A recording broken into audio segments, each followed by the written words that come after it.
A Build Hatch developed production. Hello, I'm Aaron Kyle and welcome to another episode of Build Hatch. On this week's episode of Build Hatch, I got to sit down with Brett Winter, the CEO of Geelong Port. This was a really interesting story where Brett and his team behind Geelong Port had a very intriguing project during challenging times. As you'll hear from our chat, Geelong Port engaged the APP Group, who are a professional services consulting group working on some of Australia's complicated and complex projects. But what I loved most of all from my chat with Brett is the power of a coffee. And you never know how a simple coffee can one day lead to being the preferred location for hosting and docking the Spirit of Tasmania ferry, one of Australia's busiest and popular tourist routes travelling between Tasmania and Australia's mainland. Like I said, I say it every single week, but it's such a privilege to get to hear and tell the real stories behind the projects. So let's get into it.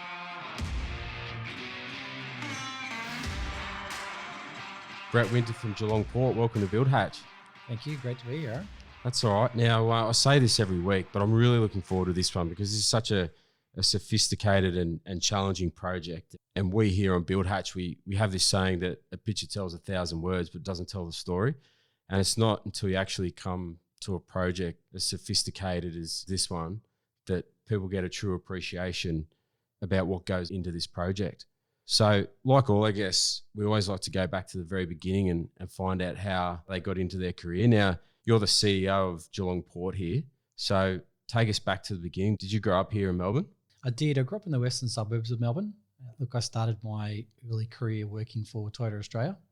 So I always wanted to be involved in shipping and ships. And, I did an international trade degree. Started off, fortunately, working with Toyota over in Port Melbourne in their exports team. We were shipping cars out to the Middle East. And then from there, I kind of did a bunch of different logistics-based roles. It's always import, export, handling different things. I got a bit closer to ports through a few different roles, managing some production facilities around the country, handling of on-wharf cars and things like that. Then I got into stevedoring for a while. If you ever heard about stevedoring, you'd get some great stories just out of a podcast just there and then. I'll probably leave that one for a follow-up though. And then the opportunity came up to come and work at the great Port of Geelong. I snapped that up pretty quickly, and I've been here for the last 6 years. That's really interesting. How do you know that you want to sort of get into logistics or shipping? Because it is a bit of a niche, isn't it? It is. And look, I think it's sometimes you just tend to gravitate towards things that you just naturally comfortable with. And logistics or supply chain is all about how you organize things, how you pull those things together, how you get the teams and the people involved to collaborate, working on a lot of different complexity, and then moving things through the supply chain is always a really satisfying thing. You get to see it end to end. So you get to touch a lot of different things in supply chain, which is one of the most appealing things. So I think I've kind of, like most people, you sort of grow into your career, you find what you're good at, and you sort of keep doing it. Tell us a little bit about shipping. Like, we're here in Geelong and would have to be one of the biggest ports in Australia, would it be?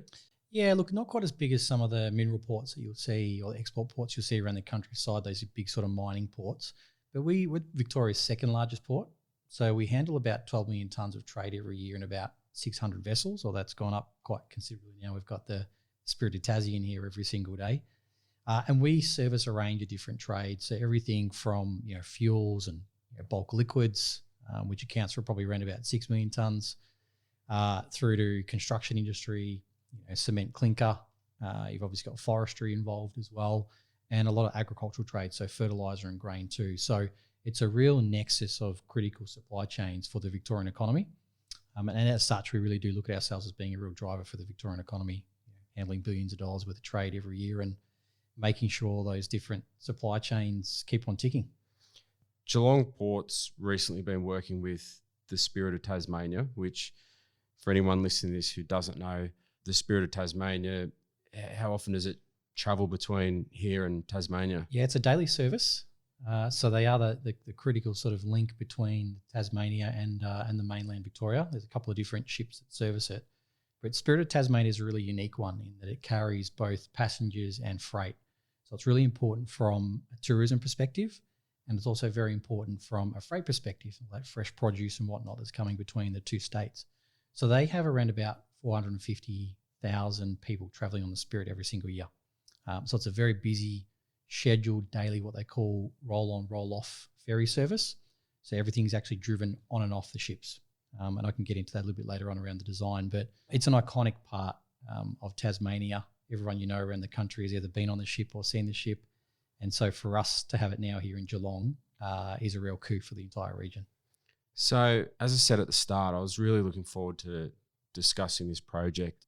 You know, if you're a business and you're looking at stepping it up with the big guys and dealing with a humongous array of complexities and challenges with a project such as this one, how does it all work? Like, take us back to the beginning. You know, does it go back to pre-feasibility stage where you're thinking we want to grow the port or attract a certain clientele? Like, what's the motivation to do that sort of project? Yeah, look, it is a really big strategic one for us. And I mentioned earlier the port has quite a range of different trades.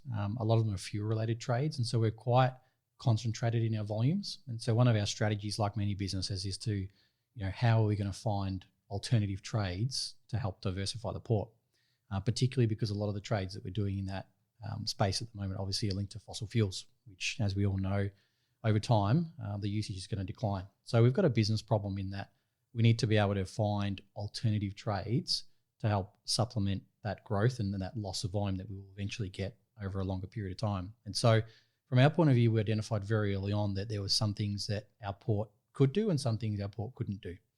And what we do is we go through a process of trying to assess, like many businesses, all those strengths and weaknesses and what kind of opportunities sort of come out from that. And the Tasmanian Trade Opportunities was one of those that came out from it. Now, at that point, we didn't have any relationships. We didn't have any specific plans. We didn't know all the major players. So we really did start from ground zero, producing ourselves. And for those that are listening, we're here in Geelong, which is, 45 minutes difference in travel by car? About 70 kilometres. So it's got good freeway connection. So it's probably a little bit closer to an hour out of Melbourne. Well, it's quite a koi, really, isn't it? Taking it from Port Melbourne to here in Geelong. I'm still probably suffering a little bit from that. I have to keep my head down in Melbourne when I walk around there. But yeah, Geelong's just embraced it. Geelong's absolutely in love with the spirits, and the entire region's going to benefit. It's such a beautiful fit from a tourism standpoint, from a freight standpoint. It makes a lot of sense. So we went through quite an elongated process, obviously, to bring the spirits across, working with Spirit of Tassie directly. And of course, they're owned by the Tasmanian government. So we got the opportunity to work in a little bit more closely with the Tasmanian government as well along the way. And is it cold calling, or did you have relationships with these people to try and find out? It starts off just like anything else. It is a phone call, right? It's a coffee. It's a classic. Let's go and have a coffee. You don't know us, but here's what we do. Here's what we can do. If there's ever an opportunity or something you're thinking of, come and talk to us. And that early point in time, that unfortunately had what's called a breakaway incident at their pier over at Station Pier, which is where the vessel comes off its moorings. Pretty painful for them because it shut down their business for a period of time. And so they'd been looking for what they call a contingency berth, somewhere that they could go just in case they had a problem at their home base. Like a backup. Backup, exactly right, yeah. And so we pretty much came in on the back of that. We said, hey, we could talk to you about being that backup. And then as the conversation evolved, we got more understanding of their business. What were the pain points for that business, which is a really important thing to identify with your customer is, okay, what if you could start with a blank canvas, what would you do? What would you fix? What would you change? And so we spent quite a lot of times in discussions, working through different designs, understanding that before we sort of came to the realization and said, you know what, we could do the whole thing for you. Don't worry about contingency. Why don't you move the whole thing down here? And we'll make it worth your while. We'll make it commercially attractive. We'll give you a site that's 12 times bigger than your current site, dedicated berth, incentives in those first few years to get you off the ground, all those things that really made it an offer that they couldn't pass up on. It's so true. It does start with those early conversations. Being the CEO of such a large business and organisation, I imagine you would find yourself thinking, well, are we going to manage this internally ourselves, or do we go to external consultants? How do you weigh that up and make that decision? Yeah, that is a dilemma, and that's one that we really grappled with. The port, whilst we manage about 15 berths, wharfs, piers, and about 96 hectares worth of land, we are not a major projects organisation. What we do is really asset maintenance. So we've got teams and engineers that specialise in working in this kind of maritime environment, making sure everything's coming together nicely. But stepping into a major construction space is a different beast, And to be honest with you, a project the size of the Spirit, the port wouldn't have undertaken something like that for more than 50 years. Not since they really did the Lascelles Wharf upgrades, and even earlier than that, obviously the expansion at Refinery Pier and Point Henry. So this was a really big project, and the organisation wasn't really geared up for that. And so you're right in saying that. How do you make that leap? Do you talk about onboarding? One of the key things that we wanted to do early on was really make sure that, we recognise that we need the help. We do need some outside support because it's not our main game. But we also want to make sure that we get the benefit internally of some of the knowledge along the way. Not so much that we want to replicate it ourselves next time. We're always going to run these kind of hybrid teams to be able to do something like this. It's the only way you can really sort of flex up and down, because these projects just do not come along every year or anything like that. No, that's right. You said 50 years. Correct, exactly right. But we do want to make sure that our people get some experience from it and they understand how that world works, because it's a different beast. Once you start working in those larger construction projects, it's almost an art form, as we've learned. And so the decision we made early on was to onboard some additional staff. They got complicated by the pandemic. I won't dwell too much on that. We signed the deal, as an example, in April 2020, right? So that's 1 month after things started to get a little bit out of control with the pandemic, and had all sorts of issues with recruiting people and getting right people into jobs. But then when it got to the actual construction phase and the delivery of that, we realised, hey, we really need some help here. And that's when we spoke to the APP crew, and we felt comfortable immediately with them. We had a good chat with their project director, Paul Kirkwood. He came on board. And he came on board from about May 2021. And so really from May 21 through to October 23rd for the launch, you're talking about 18 months to deliver a massive project. You can imagine the pace that we were going at. So, for us, it was a blend. We wanted a blend of people, we wanted a blend of areas. So we got the experience, but we also recognised, hey, this is not your main game. Don't step into this idly. You got to really make sure you got some extra skill and a helping hand. So you guys effectively carried out, I guess, some pre-feasibility, if you like. Correct. Yeah, we did a lot of that early work. We did that work with the customer, a lot of design work with some engineering firms, obviously around concept plans and things like that. But then when it came to executing what I'd call the construction phase, including tendering and supply selection, and then the project management throughout the actual phase, that's where we needed the horsepower. We need to be able to essentially bring in a plug-and-play team, to be honest with you, which is what APP gave us in that scenario. Yeah, I think that's important for people to understand, that particularly when you're dealing with larger projects, equally realise at some stage, whether they want to realise or not, they get to that friction point where it becomes a bit of a beast. Like you said, you need these professional organisations who have the capacity, the team, the workforce, and the contacts, really. Now, you mentioned, Brett, before that you brought on the APP group. At what point do you realise in your organisation where it becomes too mammoth, if you like, or you need that expertise to reach out to these professional organisations such as APP? Yeah, look, another great question. I mean, I'd like to say that we had that in our minds from day one, but in truth, what tends to happen when you secure some of these bigger opportunities is you're so focused on, let's call it the commercial side of that process, which is incredibly complex and difficult, that you kind of take your eyes off the ball a little bit around the resourcing. And you just think, okay, well, we'll be able to build that up. We can do this. We've done this sort of stuff or similar to it before. How hard can it be, right? It's a classic sort of naive statements. Yeah, of course. Yeah, no worries. A project's a project, right? It doesn't matter if it's 10 million or 135 million. Well, actually, there's a very big difference. And so in truth, you sort of come to that realization when you start looking at your program, looking at what you've got to do. And it's a little bit of a case of, having that moment where you just sort of go, oh, hang on, actually, I think we need to be out with this. And, in a perfect world, we would have done that earlier on. But we sort of got to the point where we started looking at a lot of lead times for the procurement and started to go, okay, no, we need to kick off now, particularly given the context was pandemic and the lead times are starting to blow out and extend. So had you had any commitment to, I guess, from you guys to the Spirit of Tasmania back then? We did, yeah. So we had a deadline. So they were having to move berths. So basically they had to be out of their existing facility by 30th of November, 2022. We got them here and started on 23rd of October, 2022. So essentially got in by about a month and a little bit. Plenty of time. I kept telling everyone, relax, we're fine. It's all good. So yeah, there was always that deadline in place. But the biggest issue was around procurement and also mobilising resources in the middle of a pandemic. You know, everyone who's in Victoria would know it was a bit of a special experience for us. Absolutely. And building stuff during that period was certainly not easy. So yeah, the extra resource and experience from the APP group was invaluable in that regard. Did you, at that, that critical period of time when you realised you needed to bring on the big guns, if you like, did you have those relationships? Like who do you call? Like, did you do a ring around and say, oh, look, our job's getting quite big? Yeah. Expand ports, by the way. Honestly, how does it work? It really comes from, talking to our board, our shareholders. We're very fortunate. At the moment, we had Brookfield as one of our core shareholders who are building infrastructure through many of their assets that they own around the world. And so, we were able to sort of call upon them and say, look, who do you think? Who have you worked with? Where's someone you could make an introduction for us?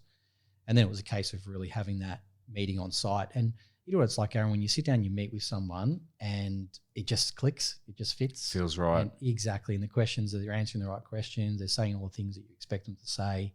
And so for us, it was pretty much a sort of one-day visit that we had from the APP group, where we went through that, where the challenges were going to be, and we got really comfortable, and then we moved forward from there. And so what was the early steps like? Does APP come out and set up an office? Do they have a team that comes in here and goes through and develops briefs? Like how does it work? Yeah, well, look, we had a bit of work that had already been done, but the problem was, from a program perspective, we knew we were going to have some challenges. And so really the first step that we had there was for the APP team to come in and say, okay, let's just do a bit of a assessment of where you sit right now. Let's just have a look at what's coming. Let's try and identify what the key risks are, what the things that are going to really hurt your program. And so it's a classic looking at critical path. Okay, if you don't have this ordered by that date, you're not going to be able to build the ramp. You're not going to be able to install this. You're not going to be able to do that. And so they've got a very systematic way of how they tackle those kinds of things. And whilst there was a bit of information to draw out, through the existing team, very quickly they were able to build a bit of a roadmap and be really transparent about where the headaches were and where the problems were. And that's one of the most important things up front, that, hey, this isn't going to be smooth sailing. These are your critical things that we need to work on. We need to get on top of these things quickly. That's how we're going to deliver the project. And I think it's important because, when I sit down, as an example, with my board or my steerco, even shareholders, and say, here are the hurdles we have to go through, it gives them a bit of a heads up to say, this is what's coming, and we need you and everyone else to be aligned so that we can make quick decisions and move through this process fairly promptly. So doing that groundwork up front, plotting where the icebergs are and knowing that we're going to have to navigate those, made my job a lot easier.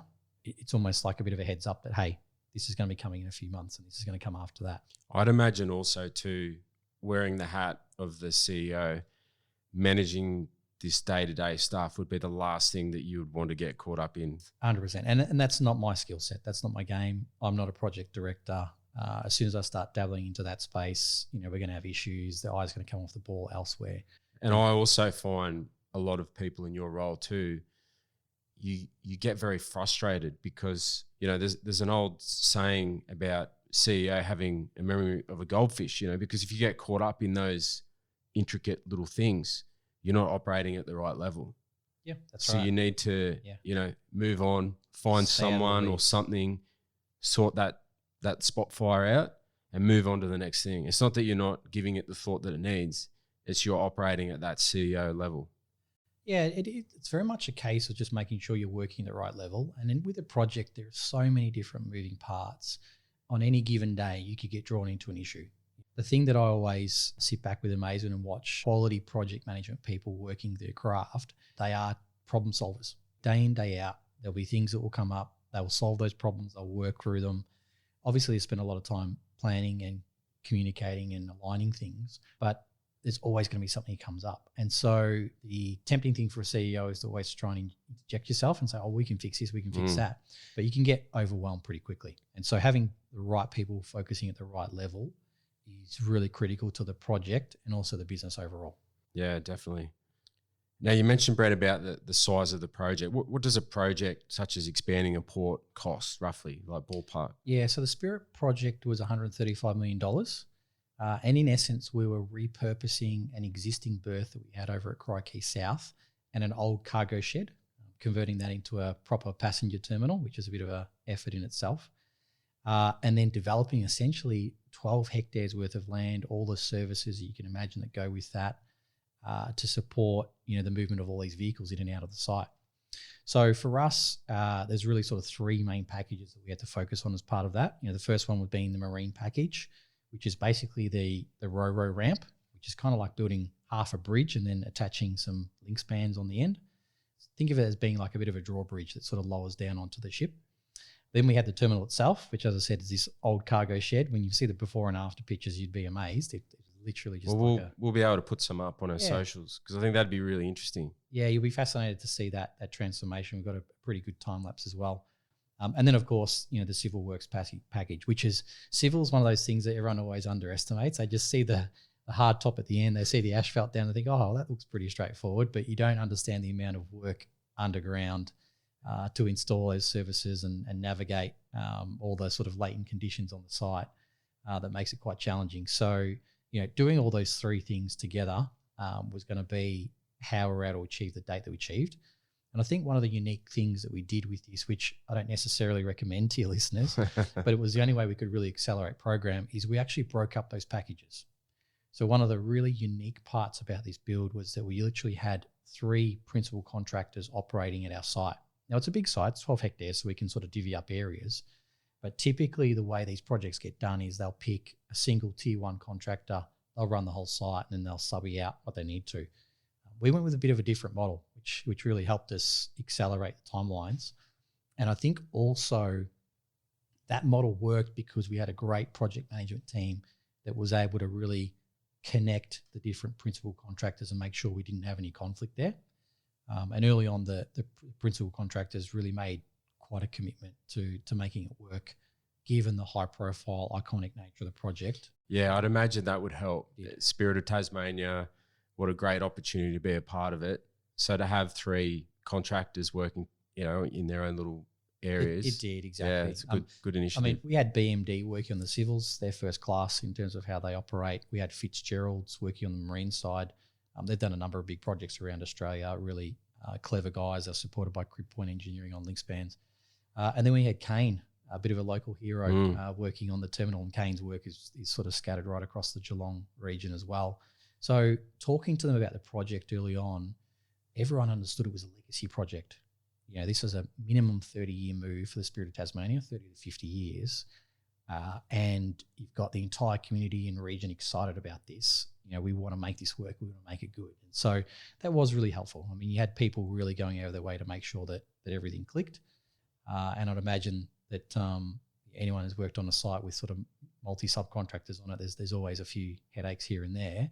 But I was really impressed, to be honest with you, the way these the PCs actually pulled together and got the result for us.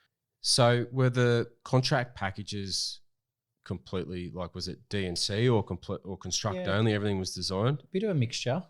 We had D&C in there. We had lump sum as well. And then we also had target price. So if you like complexity.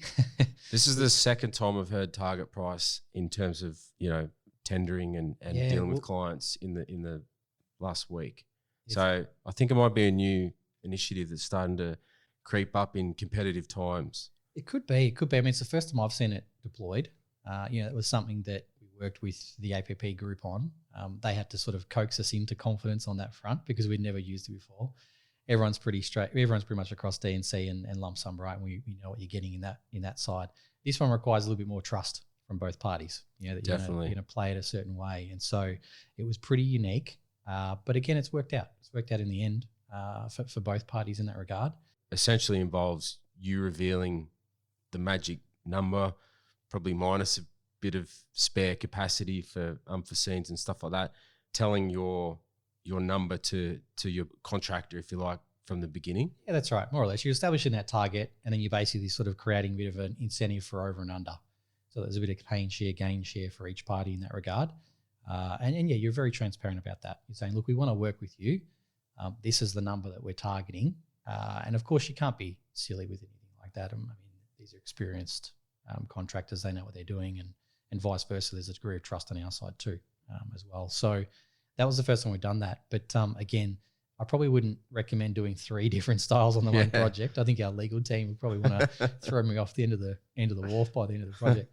But it came together. It really did. And again, because we had a great project team in there that helped, help make it work in each scenario. So, in many ways, Aaron, it's kind of like we've done 3 projects in one, and all a little bit different. I'm sure there'll be a few project management professionals scratching their head saying, "Oh, what are they doing here? How did that work?" But given the constraints that we had, that was the best way for us to maximise the tension in the tendering phase, but also still get the quality we needed. Because at the end of the day, we had a date we had to deliver on. Well, I think you hit the nail on the head there where you said, there's that critical delivery date. So you kind of have to move and roll with it. This was sort of kicked off in 2018. You went through that whole process during COVID.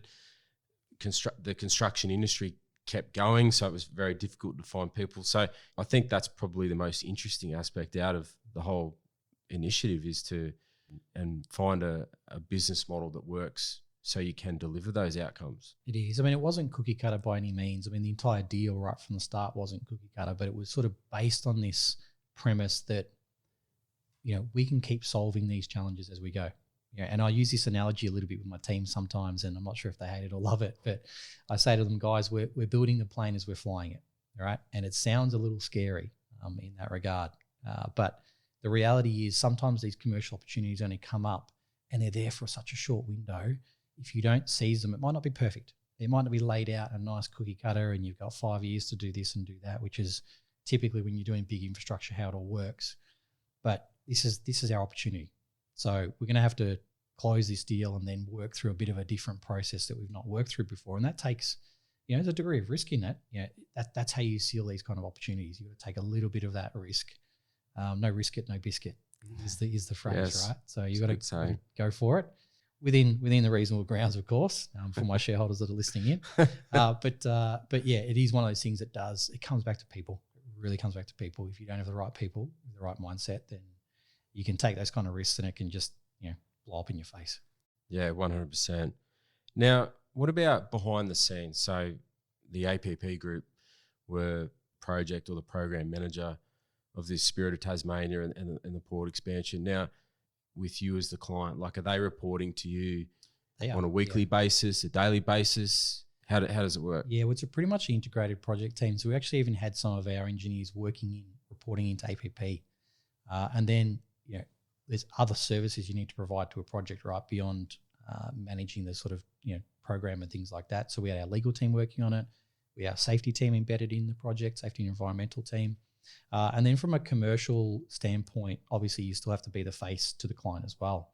But in essence, I had a project director reporting straight into myself. And we became a little bit like Batman and Robin, I guess, for the project. We'd be in the all the STECOs, the client STECO, and in the shareholder STECO as well. And we sort of divide and conquered that way. I'm not sure who was Batman and Robin, but maybe I'll claim Batman before. Yeah, claim it. Yeah, definitely.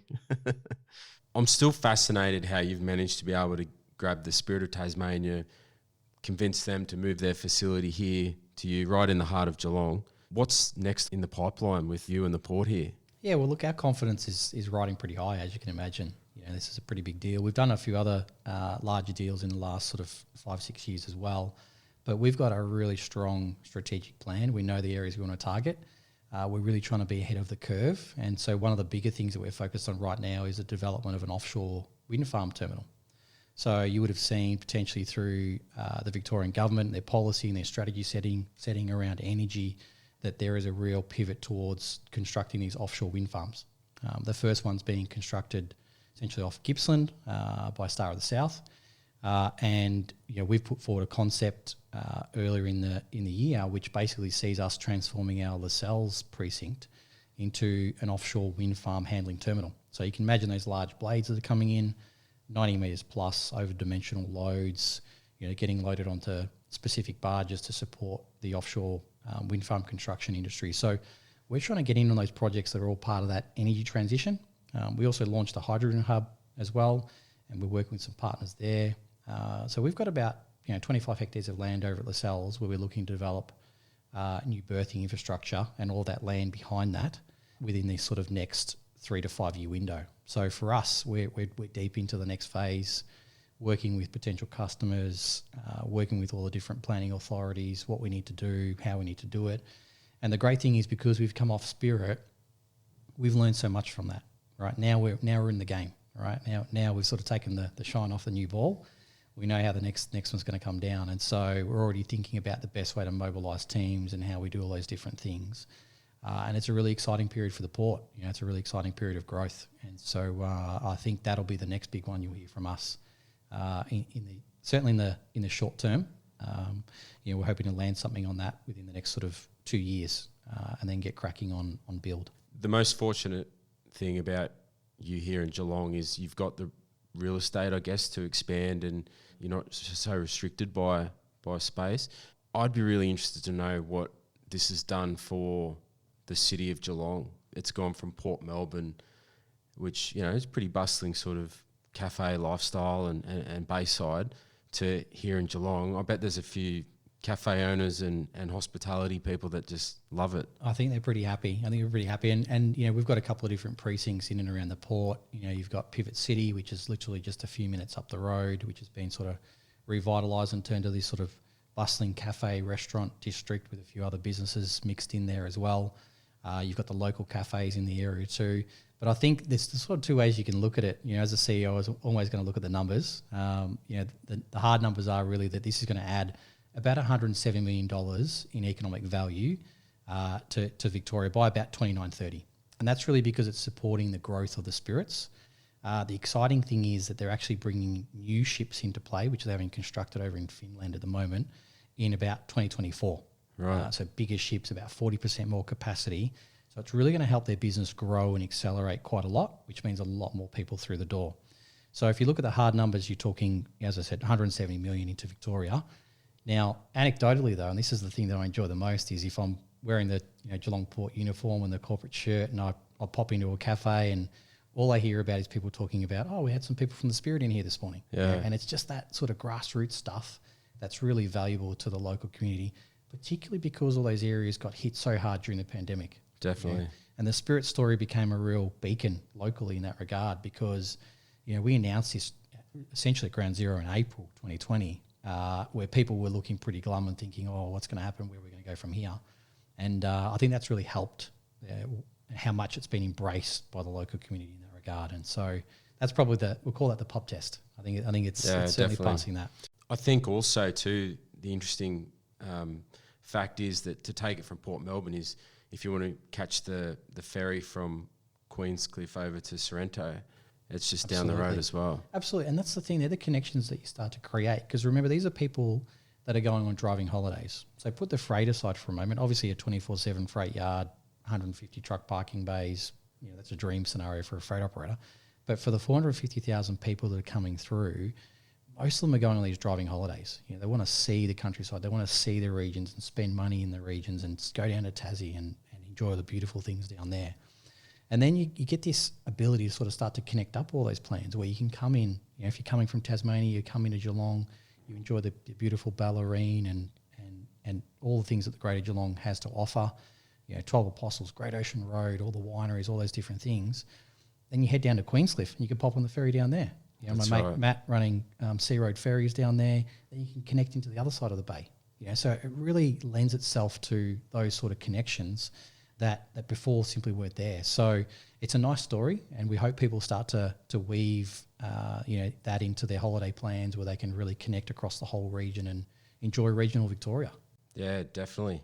Brett, when you're not busy being the CEO here in Geelong Port, what do you like to do outside of work? Yeah, that's a great question too. I've got quite a young family. So I've got a daughter who's 7 and twin boys that are 5. Oh, wow. So when I say I've been the CEO for the last 6 years, I've also been trying to sort of feel my way through being a dad for the last 6 or 7 years as well. So my hands are pretty full after Pretty hours, busy. to be honest with you. The logistics of juggling the job and then the family life is probably the biggest challenge of all, which I'm sure a few of your listeners are sort of going through that as well. But yeah, for me, it's all about family. It's all about making sure that the kids have got what they need and they're enjoying some time with dad. The role can be pretty intense and pretty busy, and so yeah, that's the best way for me to switch off is go home and have them bring me back down to earth pretty quickly.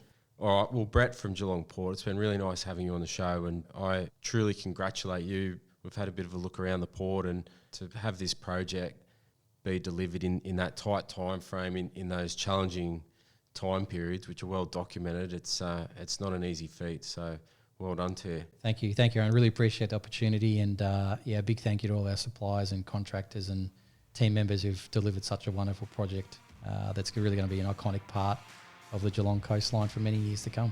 Yeah, and I'm really interested to hear what's next too. You know, you mentioned these alternative energy type markets and opportunities, so very wise, so stay tuned. Stay tuned. I'm sure we'll have some more news to come. Thanks again, Brett. Thanks, Aaron. Well, that was another Build Hatch episode with Brett Winter, CEO of Geelong Port.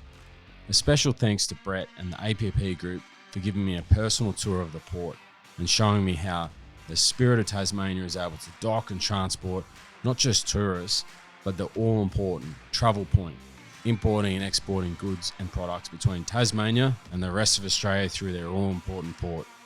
As usual, if you know a hard worker having a go in the construction space or a building-related business, person or product where you love what they are doing or selling, then please do get into contact with us and we'll be more than happy to tell their story and get behind their goods or services on the Build Hatch marketplace.